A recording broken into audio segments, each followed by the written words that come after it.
개매 소견종 가바로선자베 샤라소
천견배 수견종가바 로산자베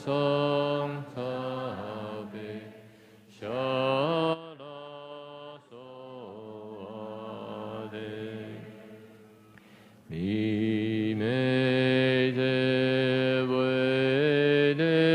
미메제웨데셰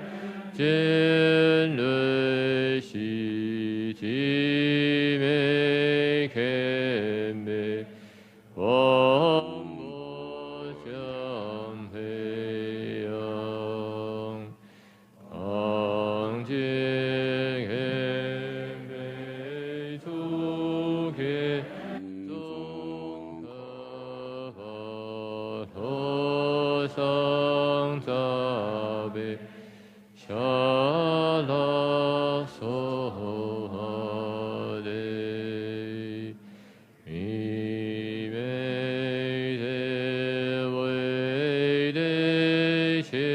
ang제헤베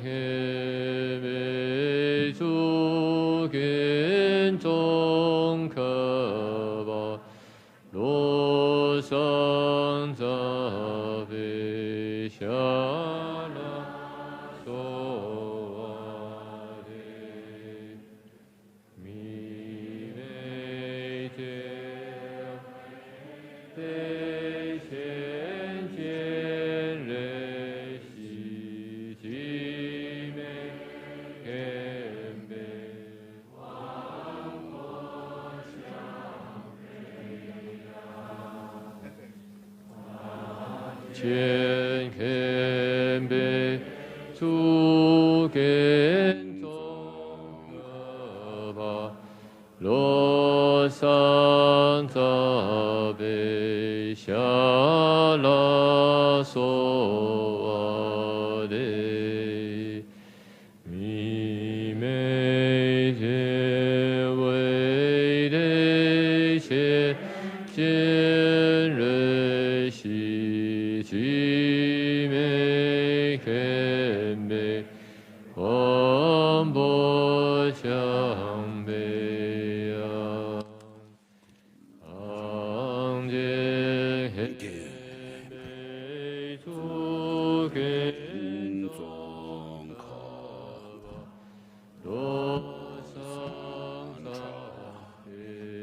샤라소와데 미메제웨데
谦卑王不降卑仰，感谢谦卑主跟从可我上扎被下拉索的。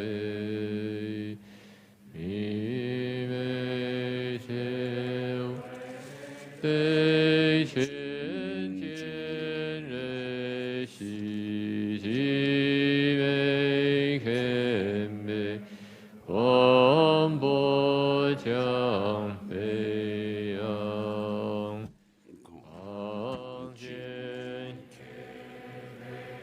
主跟踪可怕罗上扎贝。下拉索瓦的，弥美天为的千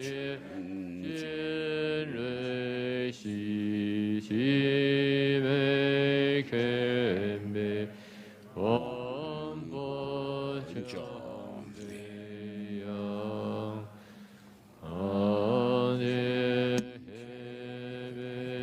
主跟踪可怕罗下拉索瓦的弥美的为对千见瑞喜喜美谦卑王不降卑仰，看见谦卑主跟踪可怕罗上扎贝下拉索瓦的。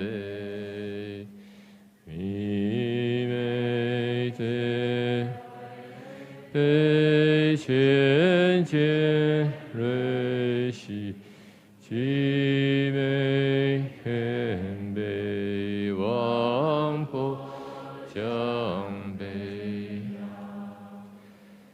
阿念谦卑主跟踪可罗上扎贝。下拉索瓦弥美德对先见瑞喜喜王降卑仰，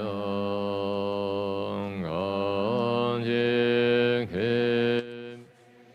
主跟踪可怕罗上扎下拉索瓦的弥美德为的见瑞喜喜美谦卑王不降卑仰，看见谦卑主跟罗上扎贝下拉索瓦的弥美德为对千见瑞喜喜美谦卑王不降卑仰，看见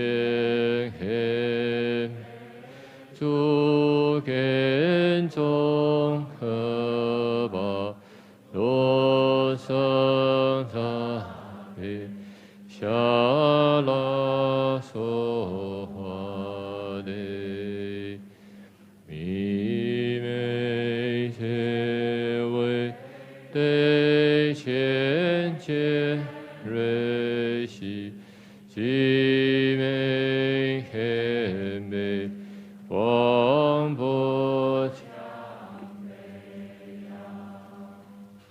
康健黑美诸天中可巴罗扎贝夏拉娑华帝弥美天得千劫瑞西吉天北王波江北阳康健天北诸天中可巴罗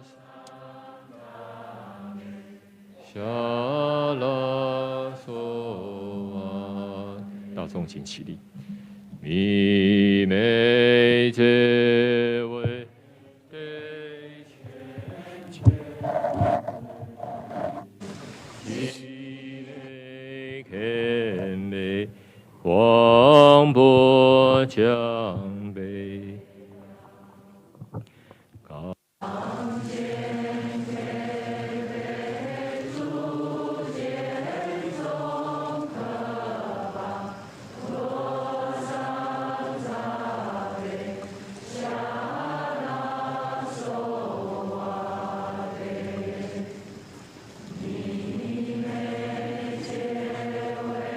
对千千对喜吉美王波江北阳康健天北诸天中可巴罗僧扎贝夏拉娑华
皆为悲谦谦瑞心，极美谦卑，忘我将悲扬。当见给悲足见中可怕，多伤杂悲，下拉手啊嘞。以美皆为悲谦谦瑞心，极美谦卑，忘我将悲扬。当见给悲足见中可怕，多伤杂悲，下拉手啊嘞。以美皆为悲谦谦瑞心，极美谦卑，忘我将悲扬。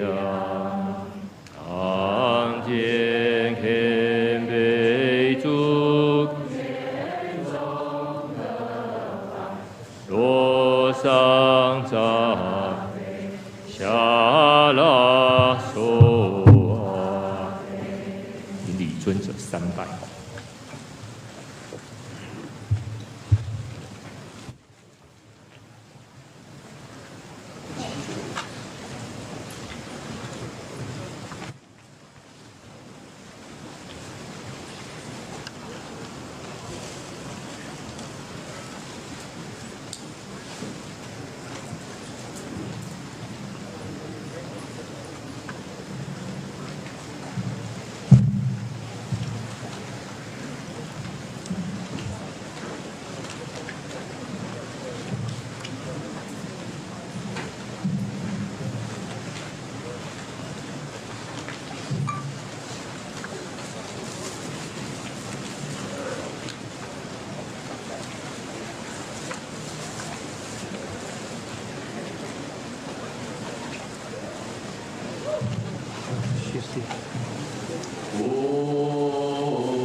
波罗蜜多心经观自在菩萨心身般。 This is the recitation of our perfection, the heart of the perfection of wisdom sutra, heart sutra. 空度一切苦厄舍利，舍不异空，空不异，舍即是空，空即是。受想行识亦复如是舍利，是诸法空相不生不垢不净不增不减，是故空中无受想行识，无眼耳鼻舌身，无色声香味触。 无眼界乃至无意识，亦无明记乃至无老死，亦无老死，无苦集灭道，无智亦无，亦无所得故，菩提萨埵依般若波罗蜜多。 心无挂碍，无挂碍故无有空。 远离颠倒梦，修纪念三世诸佛，依般若波罗蜜多，得阿耨多罗三藐三菩提。故知般若波罗蜜多是大圣，是无上咒，是无等等咒，能除一真实不虚，故说般若波罗蜜多咒，即说咒也。波罗揭谛，菩提萨婆云霄三藏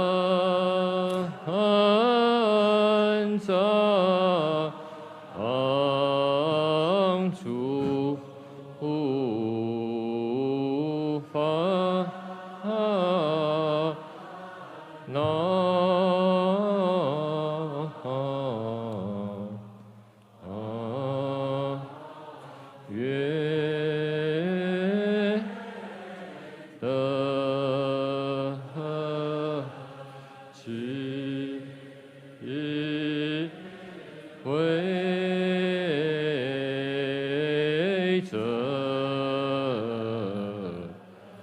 那愿得智慧者明了不愿财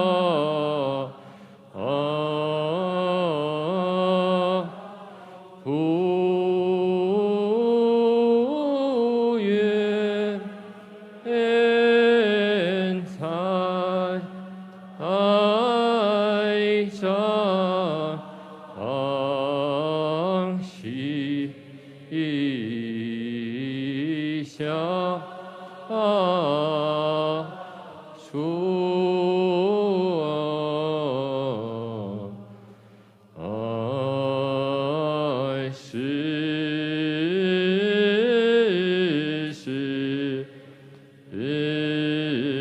常行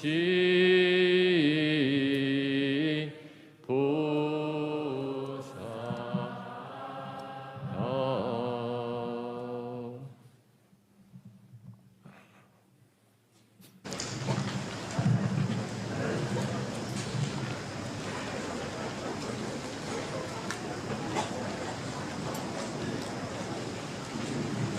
为的洗澡水，洗澡水，不去洗。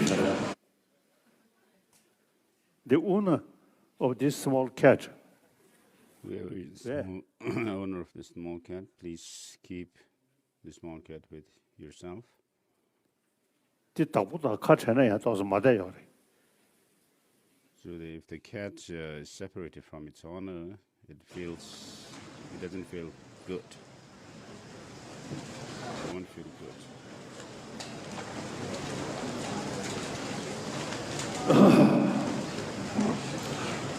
我就从罗桥走路，那个大概他不对劲了，什么的。 So heart 小个 shattering 朋 game. 友这了，给了给见的什么的，他觉得，这是什么的上网那我学学。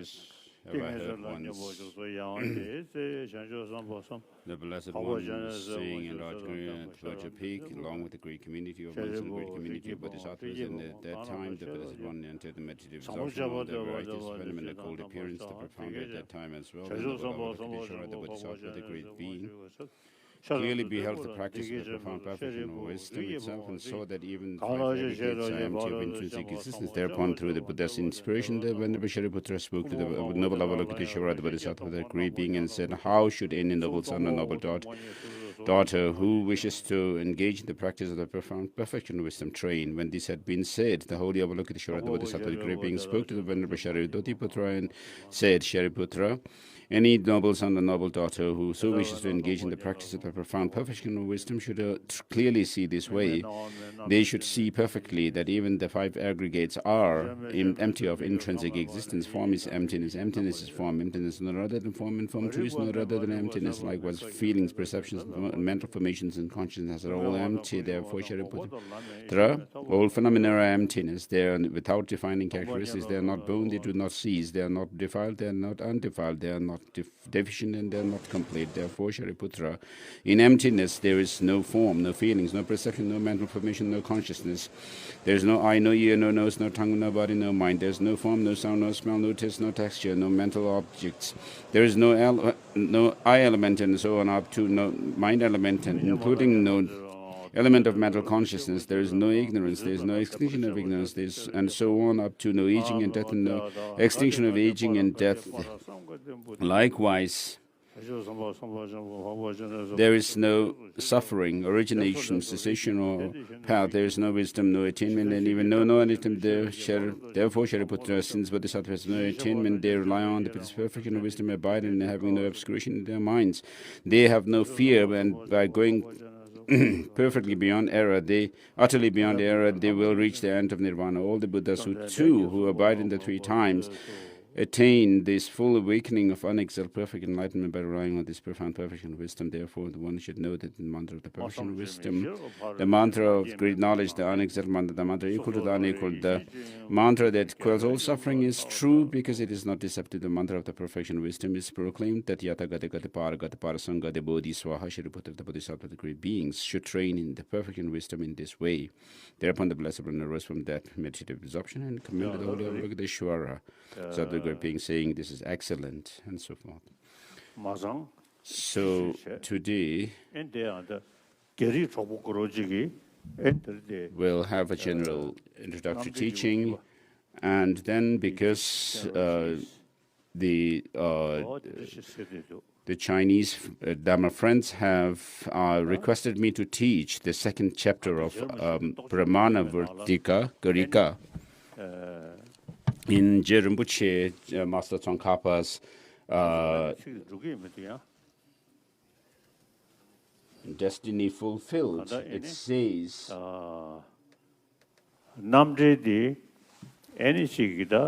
that this Pramana Vartika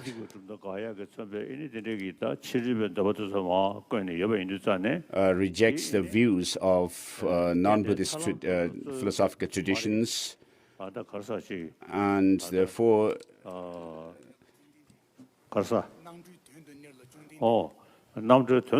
those seeking liberation, the text says that the Buddha is the reliable or the authoritative person for those who seek liberation.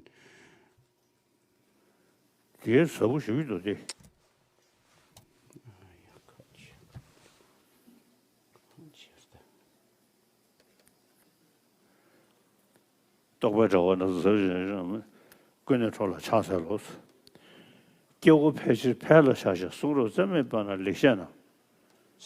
in the beginning of the Pramana Vartika Karika, it says in the first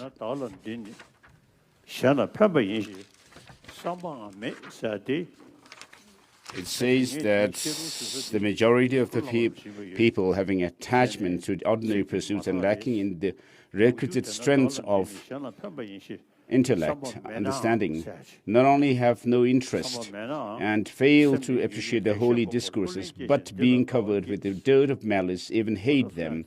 I do not therefore entertain the thought that this work of mine will be benefit to others, but my mind, having developed an obsession fostered by prolonged study of science and scriptures, is bent intent upon this task I desire to compose.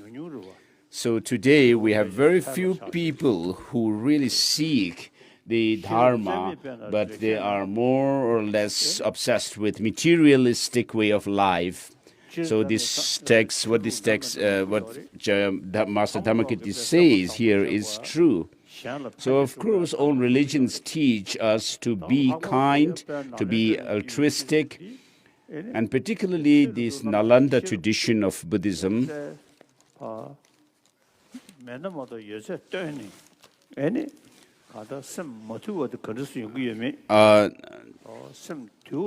ask us to use our intellect to understand what causes the disturbance in our mind, this unruly state of mind, and what are those which bring about peace of mind or overcoming these undisciplined states of mind. These are explained very clearly in Buddhism. And so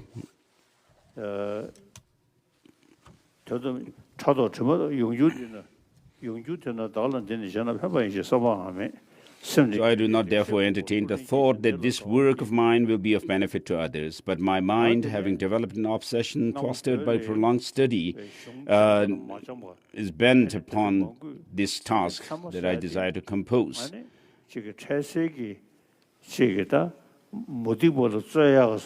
So in Tibet in the past, there were scholars who said that this text, these texts by Master Dharmakirti and others on logic and epistemology have no use for those seeking liberation, because they do not teach the practices and the paths to liberation. Whereas Master Tsongkhapa, having studied all these texts, so the verse that I was trying to quote from the destiny or fulfilled, or says,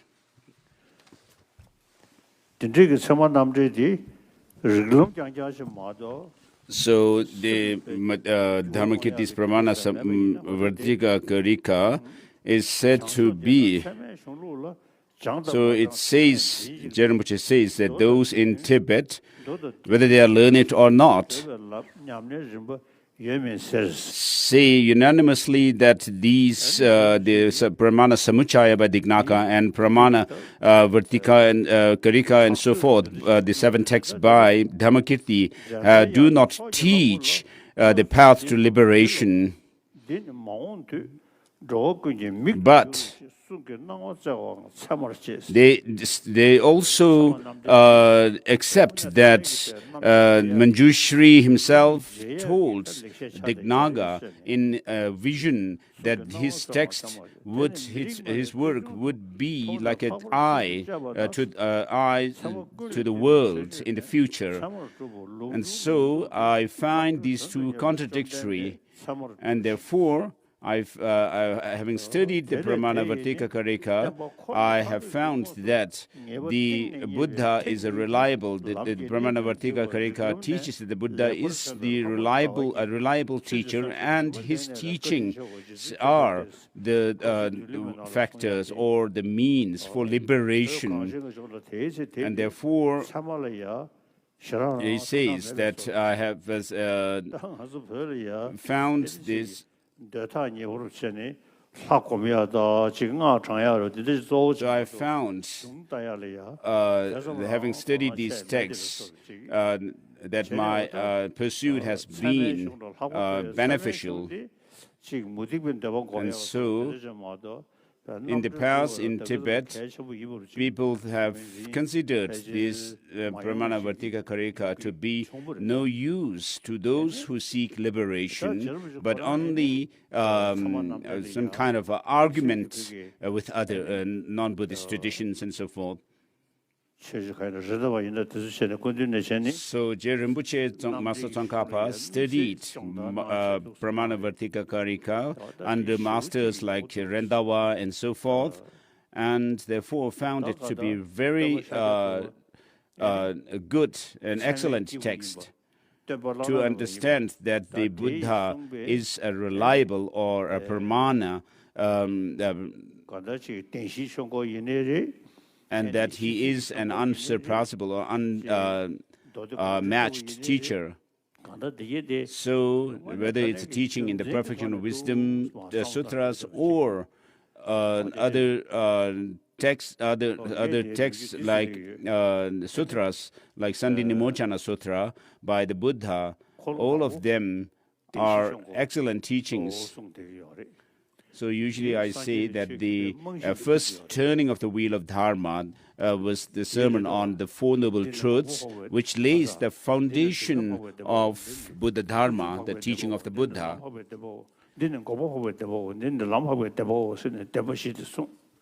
So the Buddha said, this is the true suffering, this is the true origin, this is true cessation, this is the true a path. And then he goes on to say the suffering must be understood, origin must be overcome, and this true cessation must be actualized, and then the path cultivated. And then finally, with regard to these Four Noble Truths, the Buddha said, though the suffering should be understood, there's nothing to be understood. Though the origin should be overcome, there's nothing to be overcome, and so forth. So there's, though the true cessation must be actualized, there's nothing to be actualized. And though the path must be cultivated, there's nothing to be cultivated. And so in this way, the Buddha turned the first turning of the wheel of Dharma in connection with the Four Noble Truths.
So with regard to the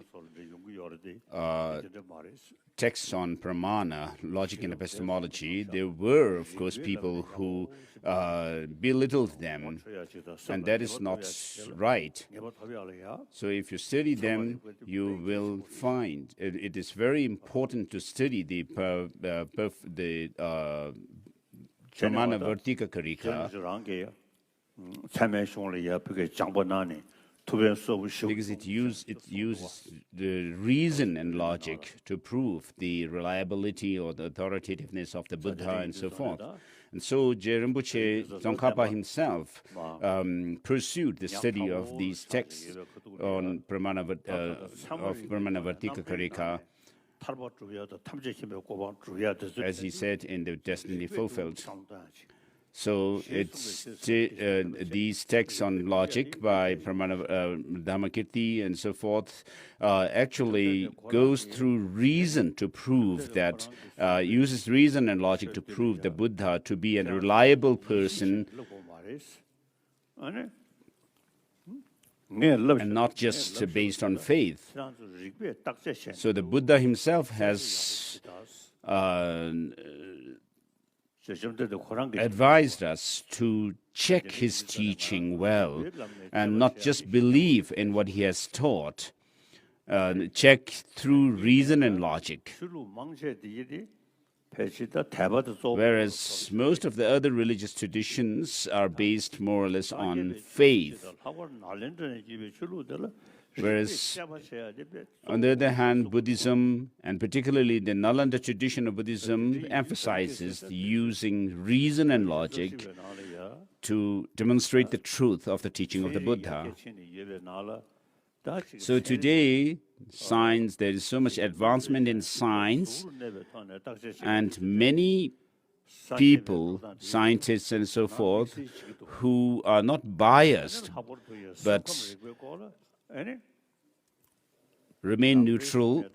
They take interest in the teaching of the Buddha And particularly with regard to the workings and the system of mind and emotions, they are explained in great detail in the Buddha's teaching.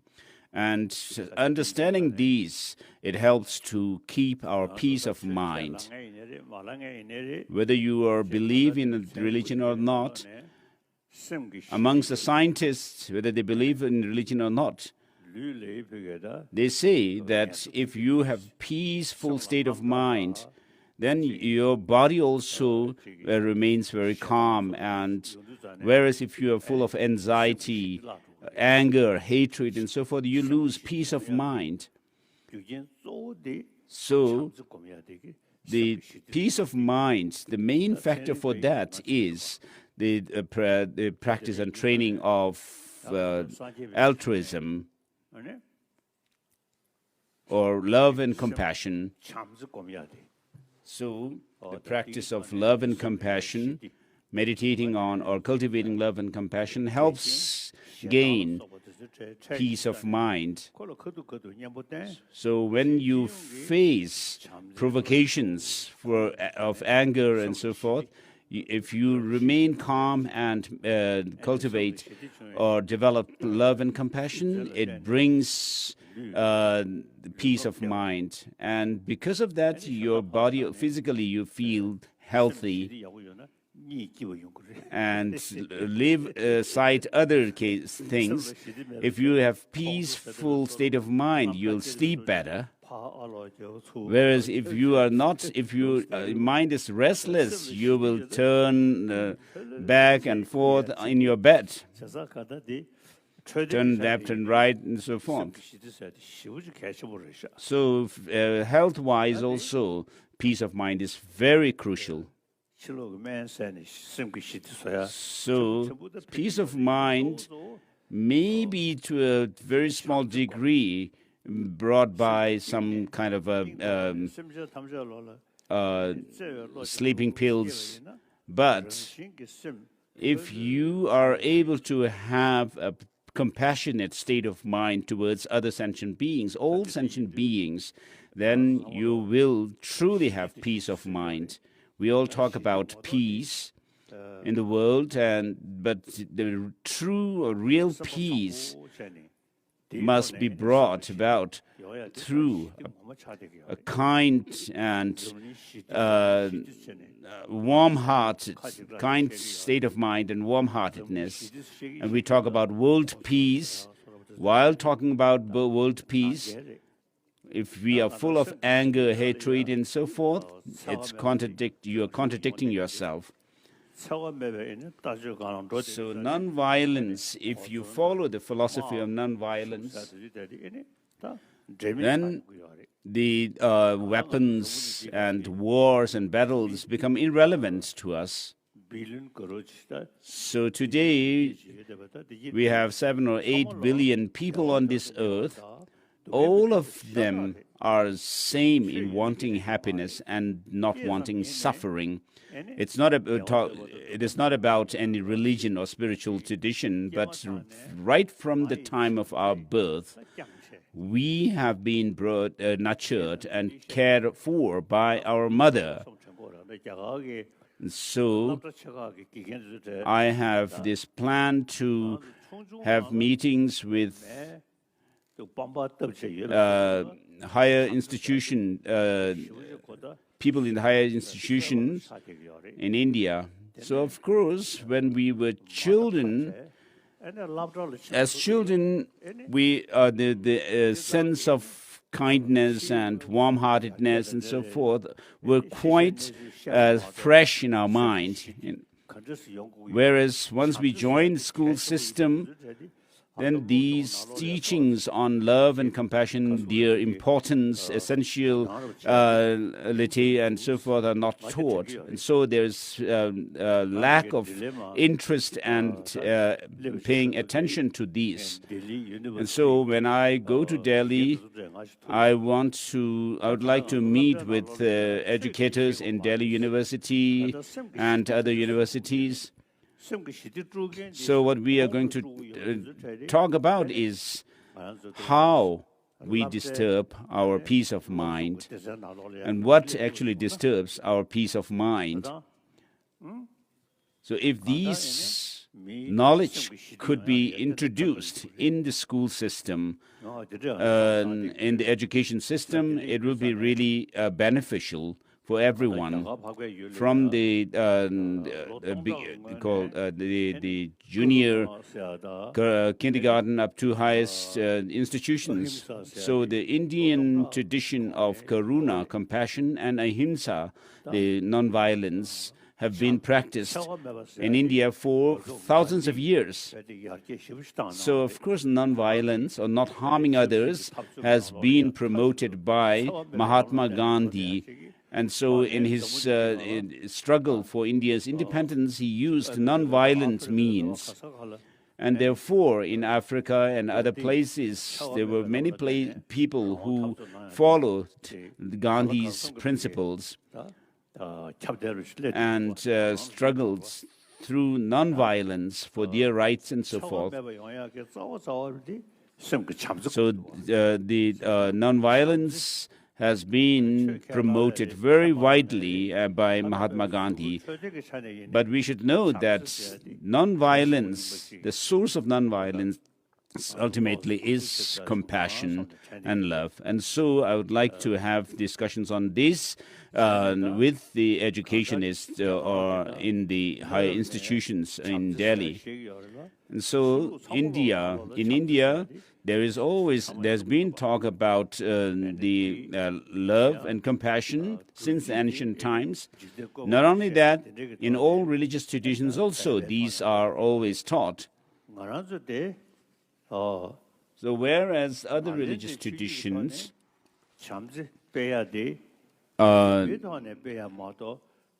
are based on mainly on faith, our Nalanda tradition of Buddhism is not like that.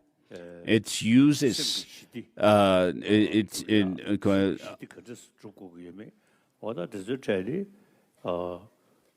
works to promote this through logic.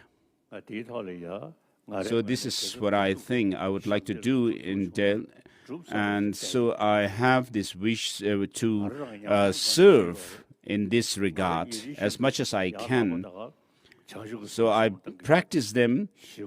As soon as I wake up in the morning, I reflect on and cultivate bodhicitta, this altruistic spirit of enlightenment. And this really brings inner strength and courage within me, and brings about the compassion and love towards others who are suffering. And so love and compassion, these bring about, bodhicitta and so forth, bring about courage to work for others and not bring about hatred and so forth. And so so you can have that kind of determination and the courage and inner strength to work for others.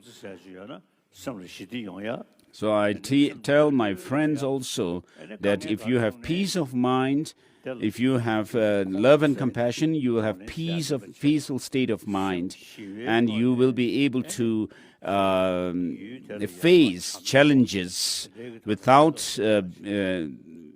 feeling agitation, but peacefully. So in China, they used to call me a reactionary, Dalai, the reactionary, but it has now they are not calling me these names these days. So the people there find that I am someone who works for peace. And then there are people who take interest in my teachings and people who turn to Buddhism. The number are increasing. And so the teaching of love and compassion in Buddhism is very profound and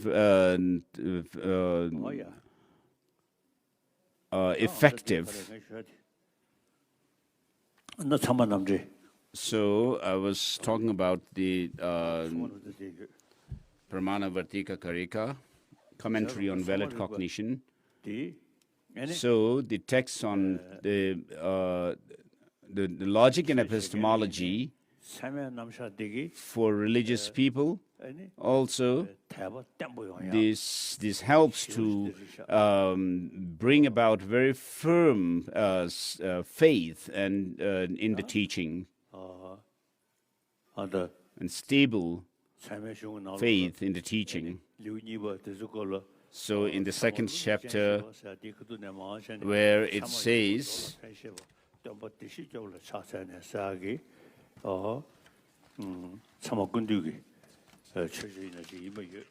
so the second chapter of the Pramana Vartika Karika says valid cognition is a non-deceptive awareness. And this text actually comments on Pramana Samuchaya's verse of salutation. So through the teaching of someone, we can actually check whether the person is someone reliable or not. And we are not saying the Buddha is someone authoritative and so forth, not because he displayed miracles and so forth, but through his teaching that he teaches love and compassion.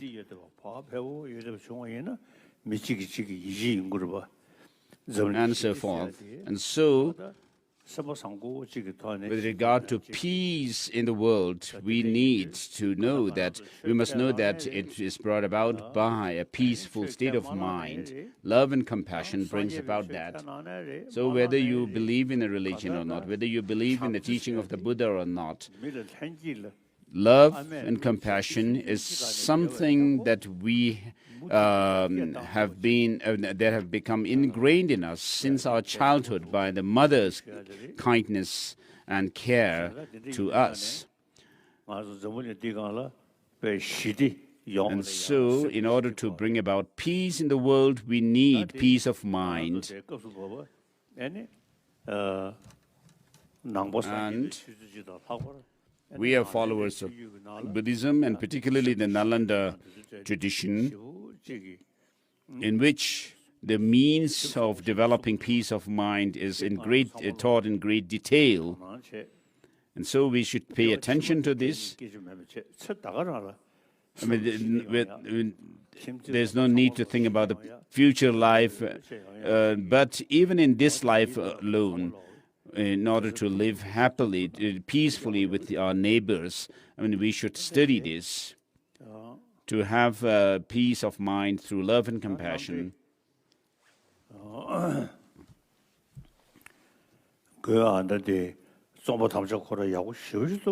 So this verse of the verse that I read in the beginning of the text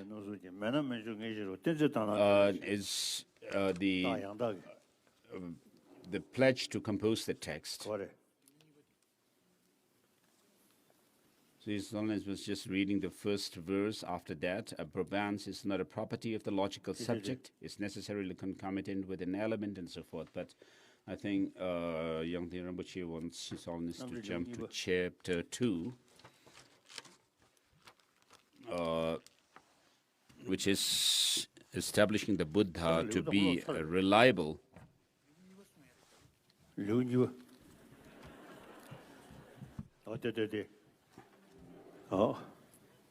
So we are going to go through.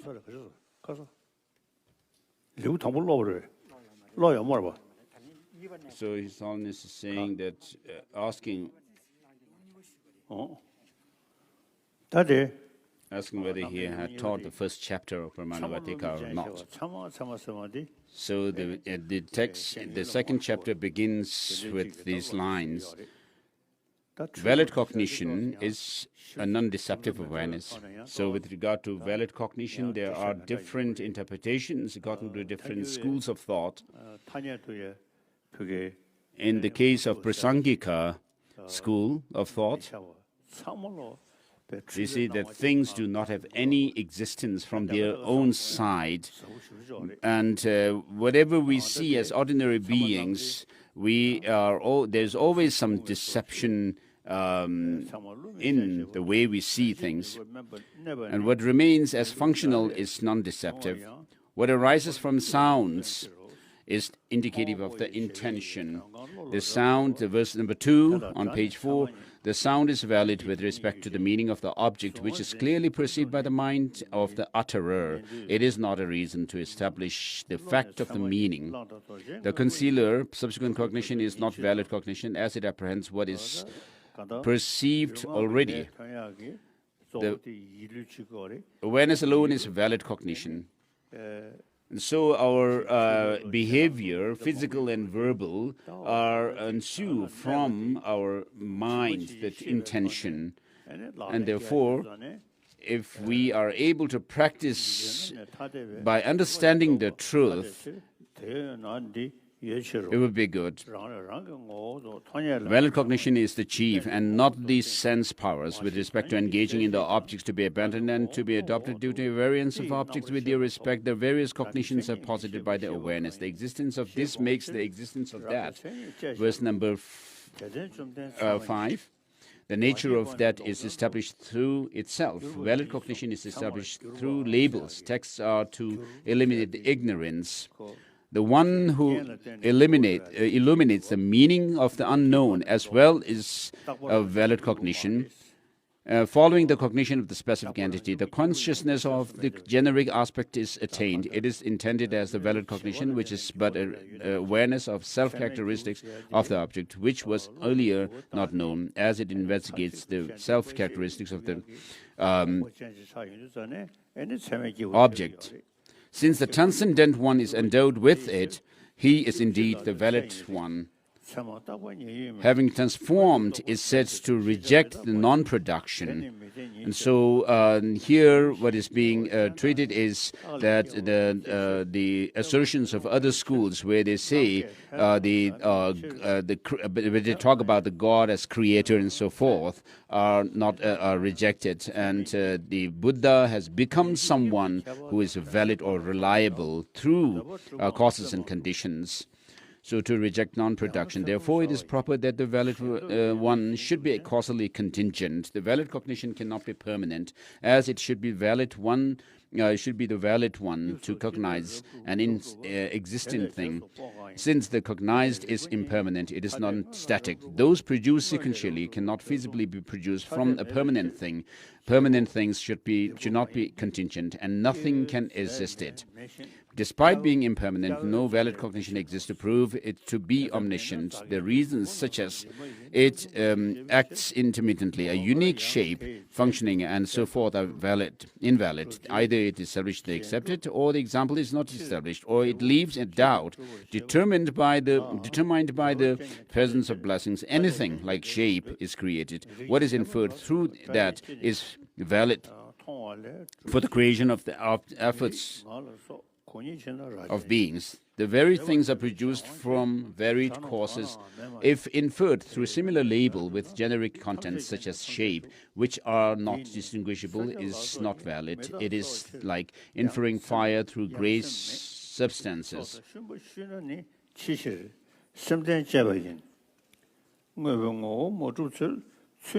So, reading through verse 18 and 19.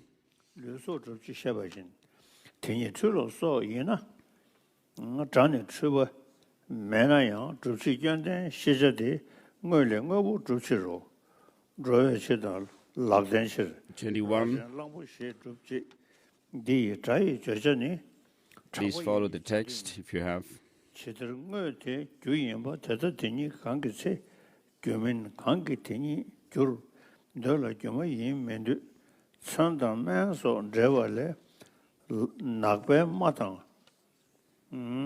So verse number 24, if through weapons and medicines, injuries and healings take place, why not a piece of wood, which is irrelevant, not seen as a cause to the injuries, and healing. External agents cannot be the creator, and there is no difference in its nature when creating or not creating. Since permanent things do not disintegrate, it is not feasible to establish the potential to give rise to the result.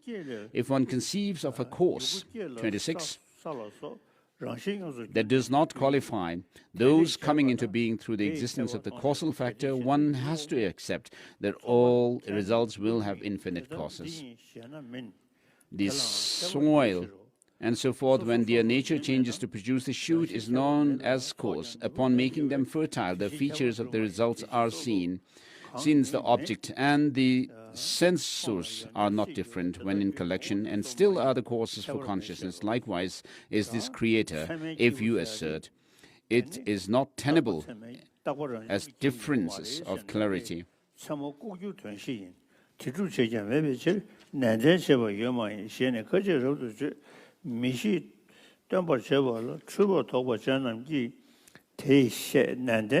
verse number 31 says that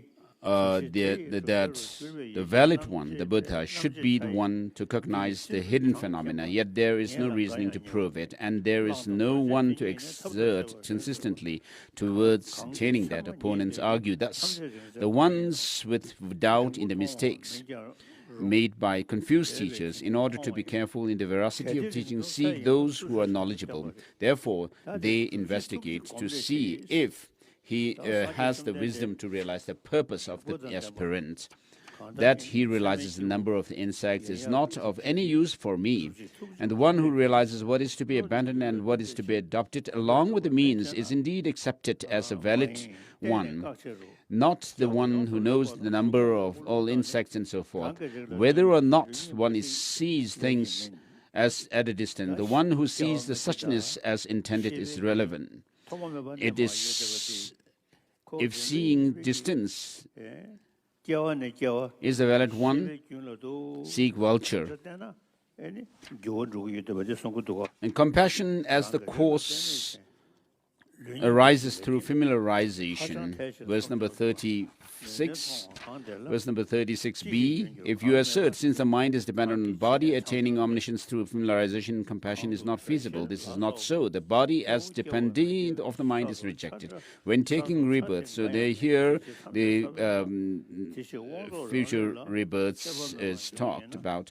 When taking rebirth, as respiration, sense sources, and mind do not arise merely from the body, independent of one's own mind. Otherwise, it is absurd. For the one with potential, when taking birth, what other conditions are required? The absence of what conditions forbids her from taking birth. Since no element of earth and so forth should exist which do not give rise to the sentient beings of heat, moisture, and so forth, if beings arise in dependence of mind, therefore all beings arise from the nature of their karmic seeds. Should sense powers, which number 40, since sense powers and so forth arise independent of one's own kind that existed,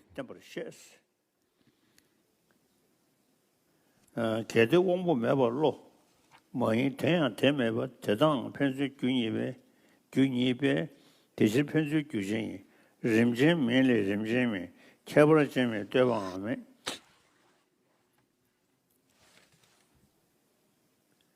류리즘기 론교나 So verse number 44 says, if the mind does not arise in the absence of sense power, the sense power also does not arise in the absence of the mind. Since the two aid each other, they are mutually causal. What exists in stages cannot arise from the ones without stages.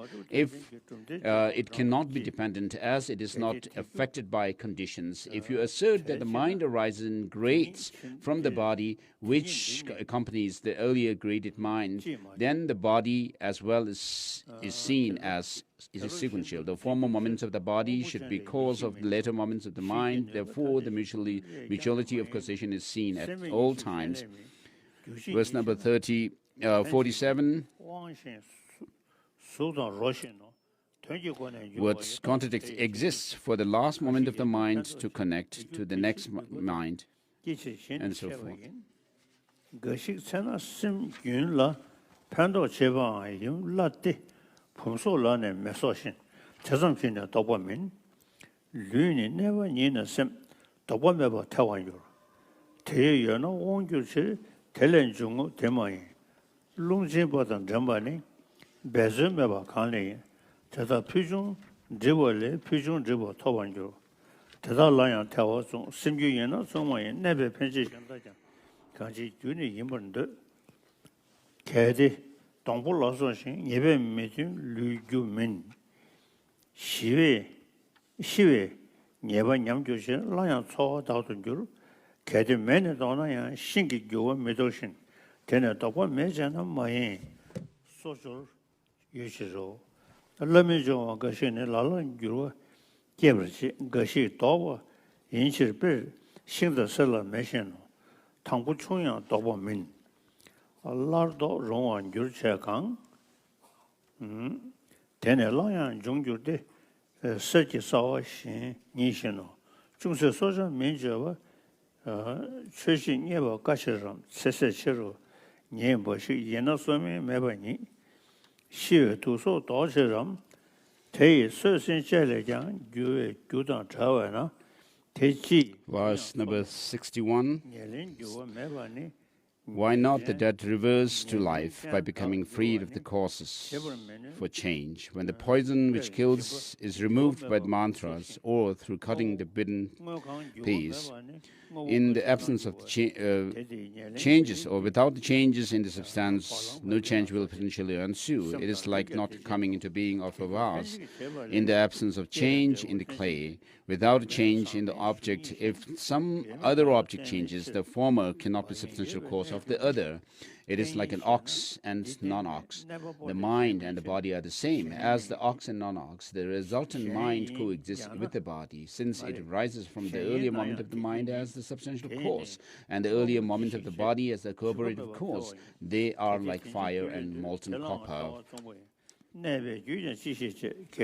Verse number 65, 66. Dinner measure down, never unit Chisha, Catapana Chosoki, Tension, Dilanson, Nano Gizi, Jinango, Mercun, Tedabor, Kiku Incher, Tetencher, Tetaman, Ringwayan. Boa Kang, boy and a kitchen, Chuso, Gene, Danguji, Raw Maba Yondechi, Lenaland, Danjig, Dini, Trowa. Trebon duo dang, Trebon duo jen gyudang. Rila sobo namneni, Demishin Saway, Kadi Shen and Gwenjina, Verse number 72. Te never Gujishas. If an object disintegrates due to another factor, what can the cause for abiding do? If disintegration happens without another factor, the cause for abiding is impotent. Those with permanent dependi will have abiding. All that is produced are with permanent dependi. Therefore, all phenomena will never disintegrate. If one has the nature of disintegration of its own, what other factors exist to make it abide? If one does not have the nature of disintegration of its own, what other factors exist to make it abide? In the absence of increase and diminution of the body due to the actions of similarity of the mind, intelligence and so forth are seen to improve and diminish. And 76, such is not existent in the dependents, such as firelight and so forth. That body can also affect these intelligence and so forth, as it is not the case that the sensory mind does not receive benefits from the body.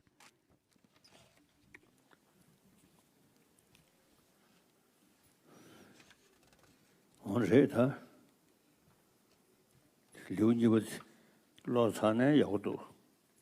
it would be good to finish reading the second chapter for me.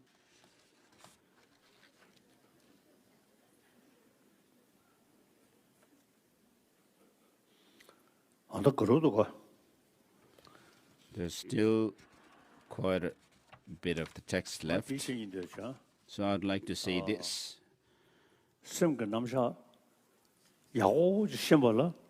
order to understand the workings and system of mind, in the highest Yoga Tantra, when there is presentation and explanation of the degrees of subtlety within the mind. We should know this. There are the external sensorial consciousness dependent on the physical faculties, and then there is mind, which is mental.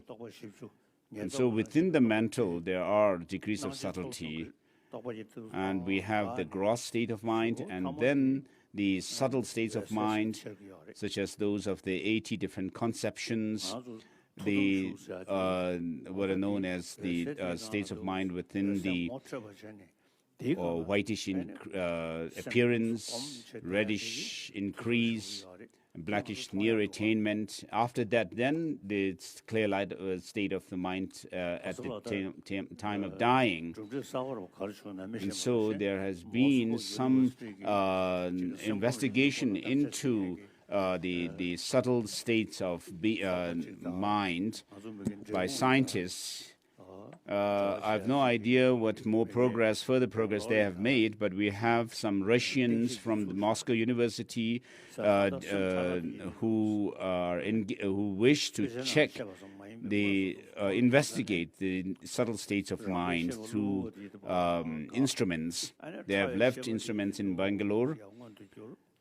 And so once the grosser or the coarser state of mind subside and stop working, the innate clear light or the luminous state of mind still remains within the body, and therefore we have people who sit in meditative states called Tugdam in our community.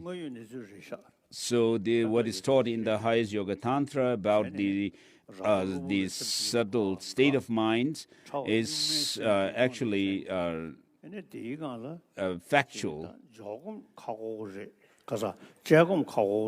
So once a person is in that meditative state, after all the states, the gross states of mind have subsided, it may be difficult unless they are very familiar with the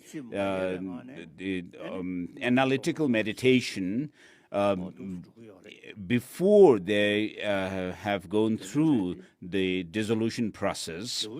Otherwise, it would be difficult to do analytical meditation at that stage of clear light mind, although they may be able to do the placement or focused concentration practice meditation at that stage. Verse number 74. Again, someone is reading. If one has the nature of disintegration of its own, what other factors exist to make it abide? If one does not have the nature of disintegration of its own, what other factors exist to make it abide in the absence of increase and diminishing of the body due to the actions of familiarity of the mind? Intelligence and so forth are seen, to improve and diminish. Such is not existent in the dependence, such as fire, light, and so forth. And then, verse number 77, at times during increase and decrease in the strength of the body, the flaring of attachment and so forth happen due to the pleasant and unpleasant feelings. The feelings in turn are determined by the internal objects of tactility, which is given rise to by the balance of elements and so forth. This also similar 투슬 타데 매베칠 대단 르르 연단교 달러 차고 당된베 심진 생기 띠멤버 It is like, there is now verse number 79, it is like for some hearing and seeing, tiger and blood cause loss of sense, since the mind is purely determined by the actions of the earlier mind. The subsequent mind cannot arise without the previous moment of mind. Therefore, the mind is dependent on the preceding minds and not the body. Just as by the dependence on the body, on the mind, processes such as learning are seen in the subsequent moments of the mind over time, the same qualities are learning should happen to the body, as it is not different from the mind. And since the beings are endowed with attachment for the self, without others driving them, they appropriate inferior birth due to the desire for achieving happiness and eschewing miseries. The beings are shackled due to the misperception of misery and attachment. Those who are freed of these factors will not be born in samsara.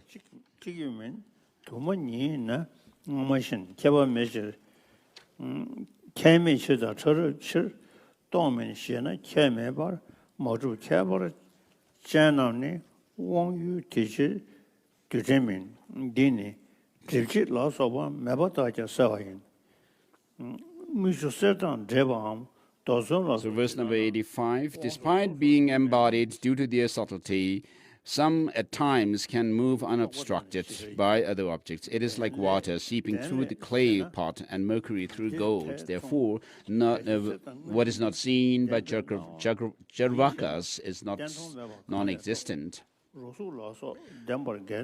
If hand and so forth are moved, all should be moved. No contradictory actions should be seen with a single object. On the contrary, the duality of moving and not moving parts is established. Although all should be veiled when one part is veiled, but it is visible that not all is veiled. When one is tainted by color, one can see that some are tainted and others are not. Therefore, the collection is not one as without parts. If the particles are numerous without distinct whole, they should be like the previous moments of subtlety, where the sensory consciousness cannot recognize as they should have no change, and that they remain as subtle particles. It is not established of the sameness of the object before and after. The form is not with distinct feature is not subtle particle, as it is the object of sensory consciousness. This reasoning as also rejects power of external objects to will. How can the mercury reacting with gold and colors be perceived by the sense consciousness? How do conditions such as sense power, which are individually inept, give rise to sense consciousness and cognize form?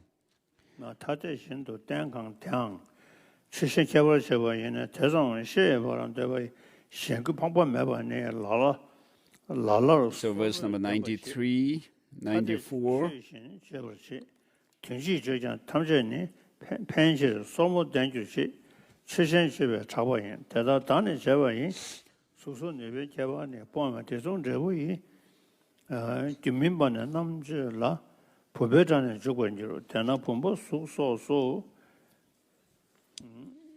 Verse number 102. 저는 디네 저다니 속고집에 개와이 대지야라 다도체 부모이네 수소시 디네 개발 점버시 총지샤라 저버자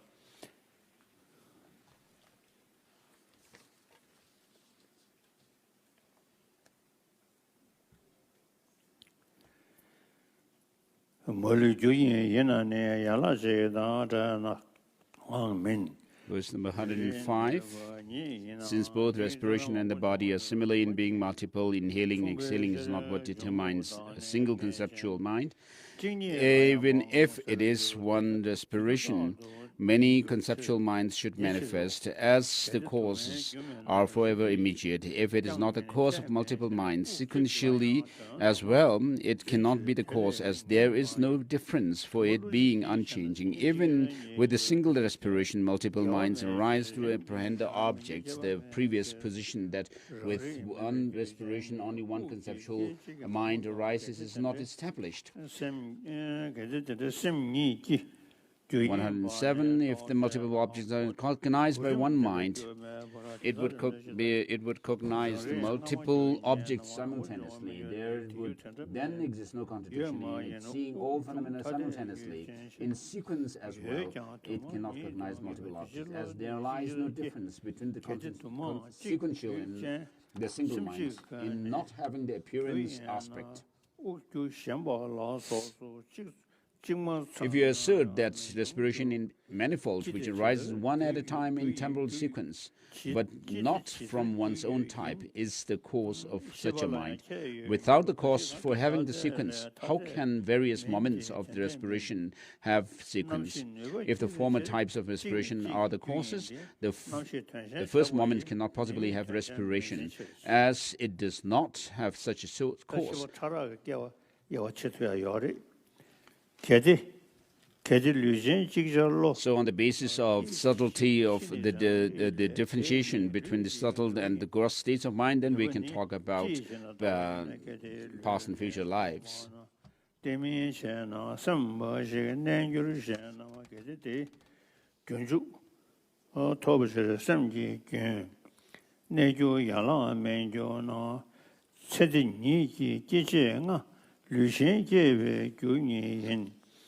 yalang go na gyun go la me me ba ngen ji men ba ra do shi wong so jiang ne lang den yin wong bo ga mo reng ri le ne bo dan na tong gyu tong chi de shan dang shi me jia wo da jiang zhu bo ke de lü le de jian na ma ma yin do de wo ju sem le xian na lü xian yang de ni le ni jia wo ju te na gyu dang de 저는 규정 체에서 타마이는 좀 너무 그 삼조로 매버 민지로 제대로 제란데 고래 개버는 주는 121. 라신 랜데 미션나 계지지 제데 계데 라야니 베즈라네 된조로 120. 제보다는 매번어 시전장 원인데 베들라반도 네원 So,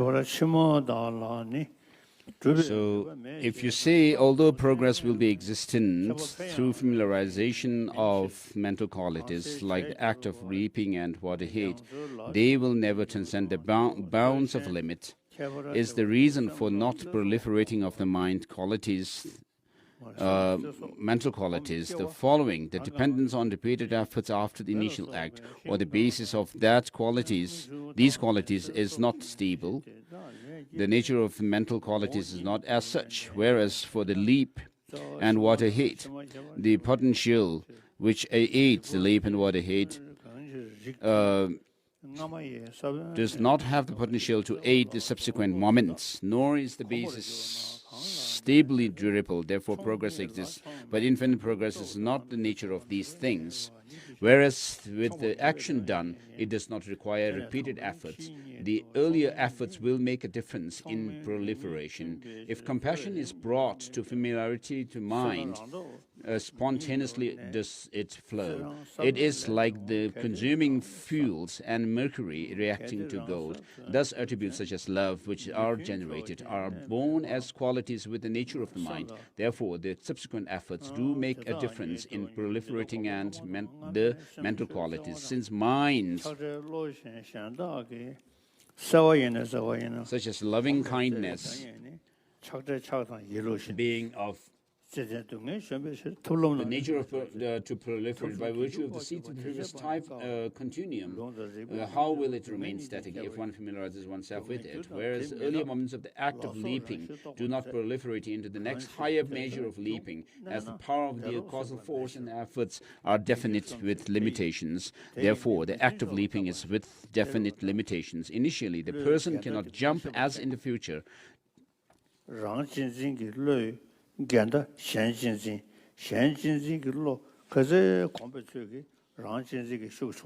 So self-cherishing attitude has its opponent, which is cherishing others over oneself. And the more you are able to develop cherishing others, the sense of cherishing others over oneself, the self-cherishing attitude naturally will decrease. Verse number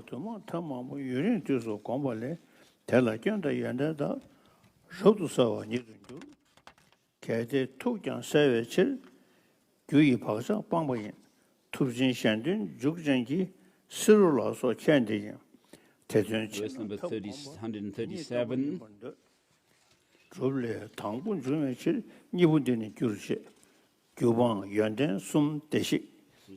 was commenting on verse 137. It says, therefore, with the mind to see all phenomena so vividly, all imprints of the cause of suffering are eliminated. That is what marks the difference between the great Muni who engages in the well-being of others and rhinoceros like Patyaka Buddhas and so forth, practicing the means to accomplish the purpose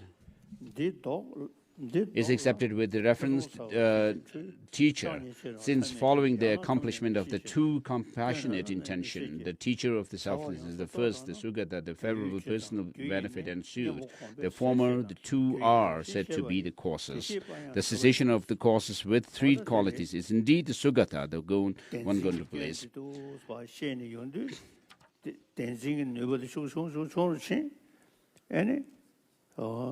So when you're self-grasping, grasping at some true existence in things is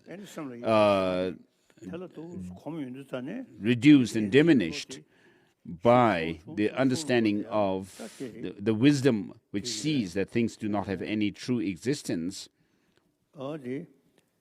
then this, with the increase of this wisdom, the grasping at true existence of things will decrease.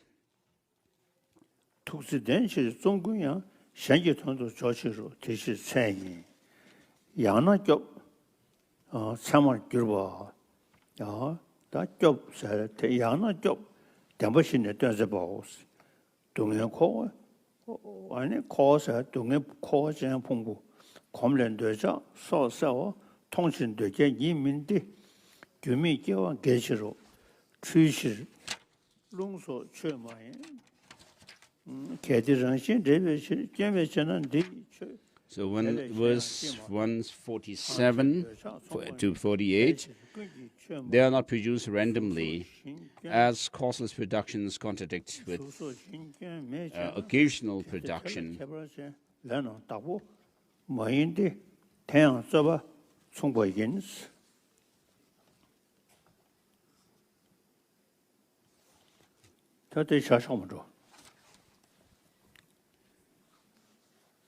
So His Holiness wants to stop here. Verse number 151, perhaps.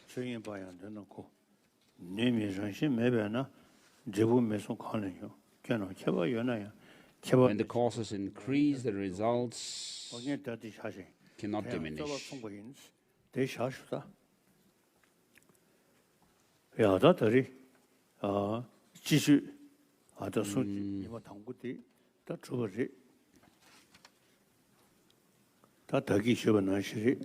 So we are done with the first day of the teaching, the 3-day teaching.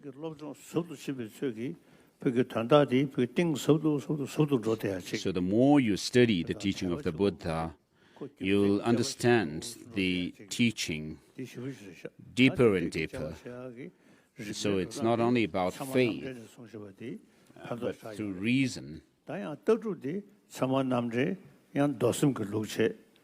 So, of course, with regard to using logic in our study of Buddhism, the Pramana Vartika Karika is the text that we should base on to study logic and epistemology. But with regard to the philosophical assertion, this text asserts the philosophical positions of Sotantika and Chittamatra, the mind only and the Sotantikas. So, of course, we can use logic and reason to come to conclusions about the truth or the reality of things. Even in quantum physics today, they say that things are merely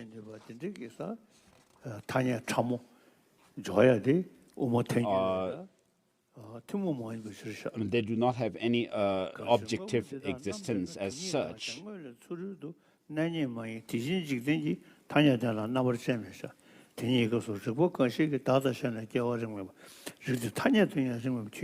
Verse So, in order to come to the understanding of the ultimate reality and truth of phenomena, we of course need to rely on the Prasangika school of thought, as it is presented by Master Chandrakirti in Madhyamaka Avatara, who says that if things were to have any objective independent existence, then there would be 4 logical fallacies one would have to face, and that you cannot assert.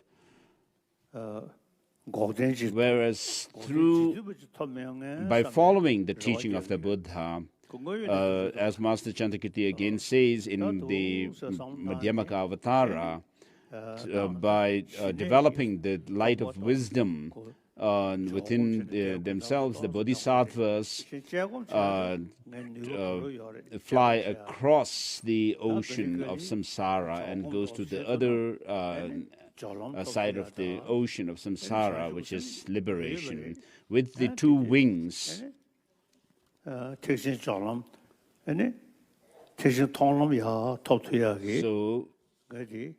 I also aspire to reach those goals of the goal of reaching the first bodhisattva ground, which is the path of seeing, with the help of the bodhicitta and the wisdom realizing emptiness. So, with these 2 principles of bodhicitta, the altruistic spirit of enlightenment or awakening, and the wisdom of emptiness, one can have some confidence in being able to reach one's goal. So if you practice and if you familiarize yourself with the teaching, what is taught in the teachings, if you apply and integrate them within yourself and make it your own experience, make them your own experience, then you will be able to feel, oh, it is possible for me to reach these higher experiences that are taught in the literature, in the books and scriptures. And so familiarization makes things easier for us. And therefore, having studied the teachings, if one is able to reflect on what you studied, and then make them your own experience through familiarization, then you will, in a way, feel that these becomes your experience, some kind of a solid experience that you can feel within yourself. So verses, chapter 6 of Madhyamaka Avatara, verses 34, 35, 36, 37.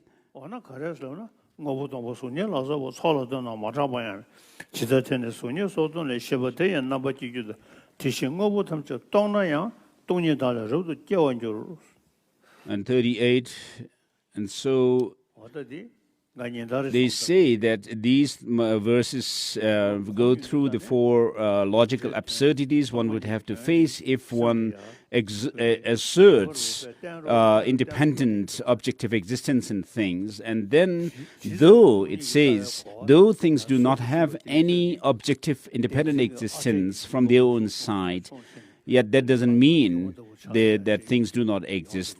Things exist through dependence on other factors. And so things exist by way of dependence and designation, though they are empty of any independent existence. And so without being obsessed with external things, if you apply these teachings within yourself and reflect on them through reason and logic, you will be able to weaken your perception and conception of the independent existence of things.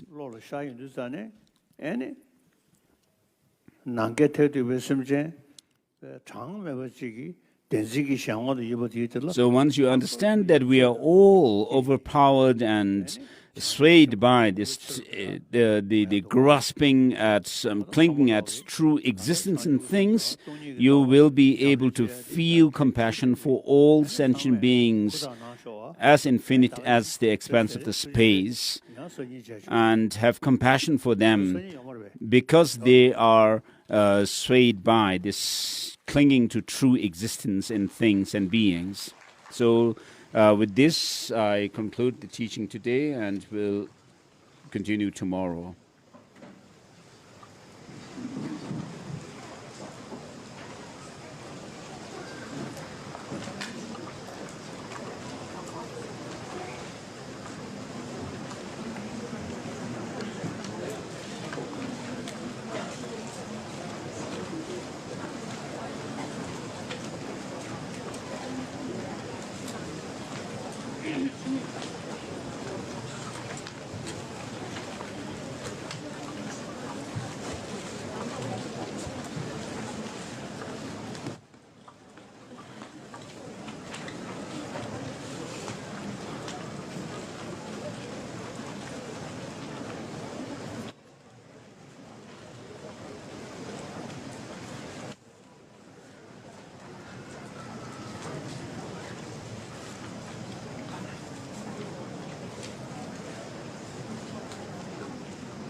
马年轻大众，我们这边先休息15分钟，15分钟会在原座会有杨天龙请大家来帮他复习那个怎么了。所以我们先休息15分钟，15分钟后在原位的话会有杨天龙木起来帮大家复习。